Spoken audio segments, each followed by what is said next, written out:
Hello everyone, I'm Mrs. Pooja Pradhan and I'll be taking your Geography ICSE for 2020-21. Now before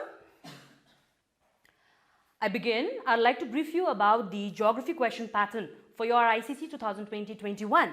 Okay, in my today's lesson, I will be dealing with question number 2, that is your outline map of India, and the topics that I'm going to cover today are your mountain, plains, plateaus and your peaks. And under your plains, I'll also take into account your different varieties of your coastal plains which are there in your syllabus. Now before dealing with the map of India, it is very essential for you all to remember certain things. So they are your rules and regulations that you ought to follow. If you want to score full marks under your outline map of India, these are the rules and regulations that you ought to follow.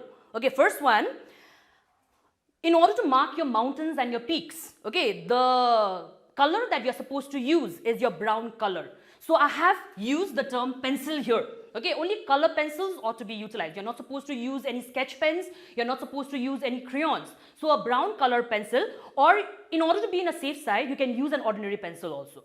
Now the second point that you ought to take into account is that whenever you're marking your mountains, a single line ought to be drawn. So that is your second important criteria that you ought to fulfill whenever you're marking your mountains. Third one, no mountain should be marked intersecting the rivers. As we all know, under your map of India, your India's map would be provided where all the rivers are already marked there. Okay, so whenever you're marking a mountain, your mountain range should not touch the river. It should not intersect your river. That is the third point. And the last one, under your peak, the color for your peak is also brown color pencil only, but there is a symbol, a specific symbol that is utilized in order to mark your peak. That is your triangulated symbol in brown color. So this is the symbol that is utilized in order to mark your peaks. Now moving on to the next part. Now here you have your major mountains and the peaks of India according to your ICSE syllabus for geography. Under your mountains, we'll be taking into account your 8 major mountains which are there in your syllabus. So you can take into account your Himalayas are there, your Karakoram range, Aravalli range, Vindhyas, Satpuras, your western and your eastern Ghats. Then you have your Nilgiris, and last one you have your Garo, Khasi, Jaintia hill. In my today's lesson, I'll be teaching you all as to how you can go about marking your major mountains in India. So let's start with the major mountains. So the color that you have to use is your brown color. Okay, let's start with the first mountain range, that is your Himalayas. Now, as you all know, Himalaya is an example of a new young fold mountain.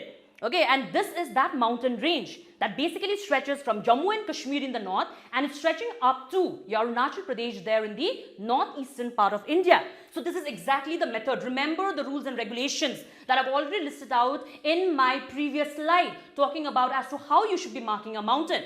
Remember, your mountain should not be touching your river. So your Great Himalaya stretches from Jammu and Kashmir. So this is exactly the method. See, again in the middle you can see your different tributaries of River Ganga and your Indus are present. So as you come across those rivers, you ought to break your line. So this is exactly the method that is utilized in order to mark your Great Himalaya. See, as the river is coming in the middle, see, I'm breaking your line. And remember, all the mountains, whenever you're doing the labeling part, it ought to be written down in your capital letters. So this is exactly the method that is utilized in order to mark your Great Himalayas, one of an important mountain range in India. Now the second important topic under your mountain is your Karakoram range. This is also one primary range that is located there, extreme northern part of India in the state of Jammu and Kashmir. Okay, so your second mountain range is your Karakoram range, and this is the method that is utilized in order to mark your Karakoram range. Remember, whenever you're marking Karakoram range, you're not supposed to touch your Indus River that is there in the southern part of your Karakoram range. So this is the method via which you mark your Karakoram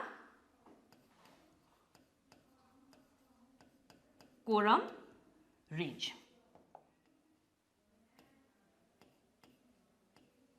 This is your Karakoram range. Okay, now the third one is your Aravalli range. See, your Himalayas was an example of your young fold mountain.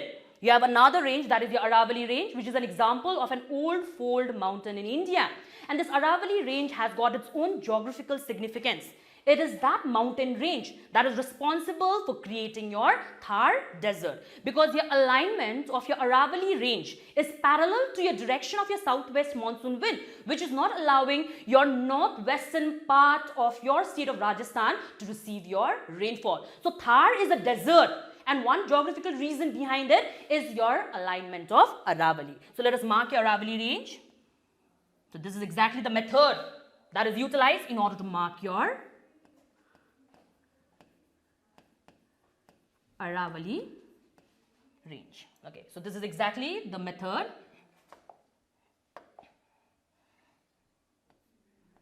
that is utilized in order to mark your Aravalli range. Okay, now the next one is your Vindhyas. Now Vindhyas is also one important mountain range that is located there in the peninsular part of India. Now your Vindhya is a mountain range that is between your three rivers. You can take into account. See, your Chambal river is here, you have your Betwa here, and you have your Narmada river. This is the first important river that is there in your peninsular part of India. Now remember the rules and regulations that you ought to follow whenever you're marking your mountain range. Your mountain range should not touch the river, or it should not intersect the river.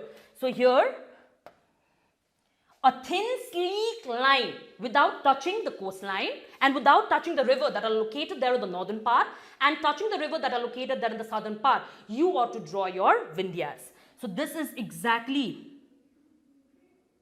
the method that is utilized in order to mark your Vindhyas.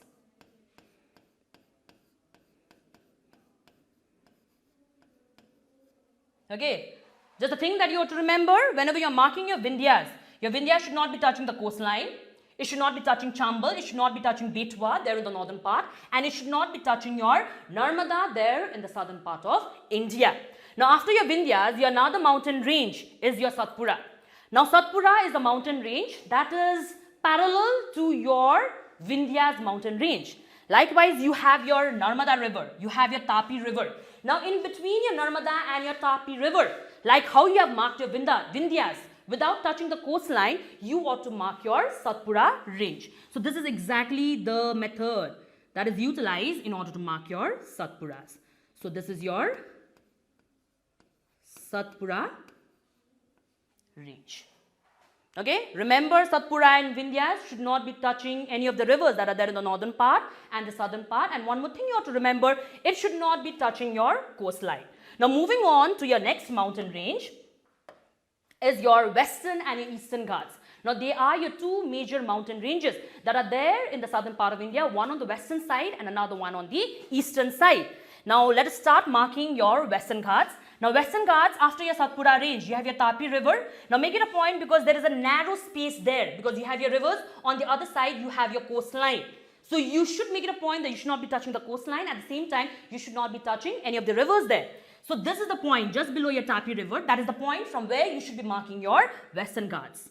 So from here, without touching the coastline, a thin sleek line go down to the extreme southern part. So here. So this is exactly the method that is utilized in order to mark your, this is your western Ghats. So you can use an arrow in order to mark your western Ghats. Now along with your western Ghats, you have another mountain range that is there in the eastern coastal region of India, and that is your eastern Ghats. Now eastern Ghats is marked in two phases because as mentioned earlier, your mountain ranges cannot intersect a river or it cannot cut a river. So under your two phases, you're supposed to mark your eastern Ghats. So you have your river Mahanadi here, then you have your Godavari here, you have your Krishna river here. So Eastern Ghat, this is the first phase of your Eastern Ghat. One is between your Mahanadi and your Godavari. And the second phase of your Eastern Ghat is in between your Krishna and your Kaveri. So this is exactly the method that is utilized in order to mark your Eastern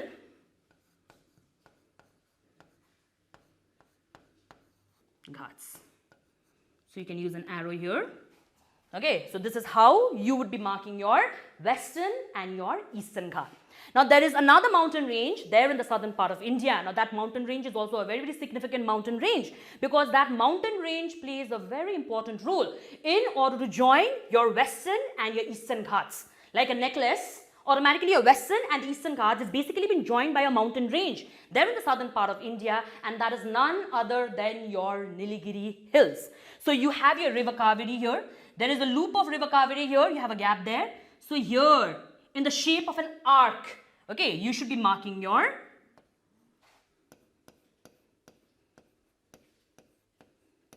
Nilgiris. So these are your important mountain ranges that are present there in the southern part of India. Now moving on with the last topic under your mountains, that is your Garo Khasi Jaintia Hill. Now this is a very important mountain range that is located there in the northeastern part of India. I'm sure everyone is aware about the name of Cherrapunji and your Mausiram. They are considered to be very, very significant in geography because the world's highest amount of your annual rainfall, about 1000 centimeters, is found there in the northeastern part of India in the state of Meghalaya, and that is your Cherrapunji and your Mausiram. And here the credit ought to be given to your Garo, Khasi and your Jaintia Hill. So you have your three hills playing a very important role because your Mausiram and your Cherrapunji are located on the windward side of your Garo, Khasi, Jaintia Hill. And that is the reason why the regions here receive the world's highest amount of rainfall. So you have your state of Meghalaya here. There is a narrow space here, small space here. So what you can do? So 3 dash you can use. First one is for your G, K, J. You can use abbreviation also because you have a narrow space there. Okay. But whenever you are using an abbreviation, make it a point down there in a scale format. You give the full form of that abbreviation. So your G here stands for your Garo. K stands for your Khasi. And J stands for your Jaintia Hills. Okay, so with this, we end the major mountains which are there in your ICC Geography Outline Map of India's syllabus. Now, along with